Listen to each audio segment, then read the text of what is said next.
दोस्तों नमस्कार, मैं Ashok Sharma Shekhawati bee farming YouTube channel पर आपका स्वागत और अभिनंदन। दोस्तों, मधुमक्खी की गर्मियों में देखभाल कैसे, ये एक मुख्य पॉइंट है।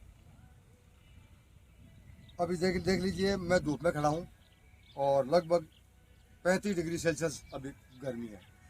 इससे ऊपर अगर अपनी धूप है 38 हो गई, 40 डिग्री तक अगर टेम्परेचर हो गया तो अपने को वहाँ से तुरंत मक्खी को हटा लेना है और कोई छायादार वृक्ष हो, कोई मेड़ हो या कोई हरा घास हो जो बॉक्स को कवर कर सके, कम से कम छाया में कवर कर सके।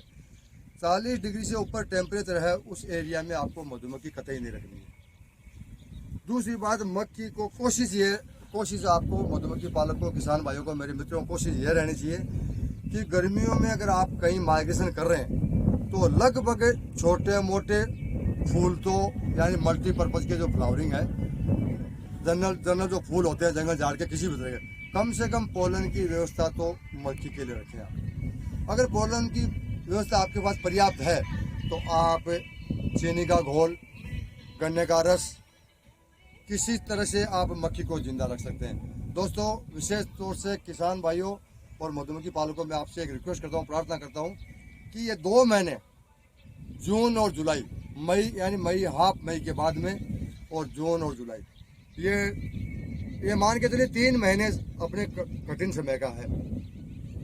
ये 3 महीने का जो समय है ना, वो बहुत ही मधुमक्खी पालक के लिए कठिन है। इनमें अपने को कोशिश यही करनी है कि ठंडा एरिया हो, लगभग मल्टीपर्पज़ के फूल हो, किसी भी जंगल झाड़ के, किसी भी तरह के, कम से कम पोलन आता हो, उस एरिया में ले जाके रखें ताकि आपका नुकसान नहीं हो।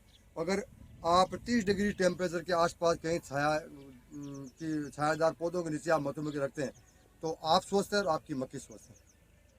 इसका विशेष ध्यान रखना दोस्तों। गर्मी में 3 महीने हैं, 3 महीने अपने को मक्खी का विशेष ध्यान रखना, क्योंकि उस टाइम न तो कहीं शहद है न कहीं फ्लावरिंग है। तो लगभग छोटे मोटे फ्लावरिंग हो, यानी बच्चों के लिए कम से कम पोलन तो मक्खी लाश के, बाकी जिंदा रखना अपने हाथ में काम है। नमस्कार। मेरी कई बात आपको अच्छी लगी तो शेयर करना, सब्सक्राइब करना, कमेंट करना, और किसी चीज़ की जानकारी चाहिए तो मेरे नंबर डिस्क्रिप्शन में है। नमस्कार।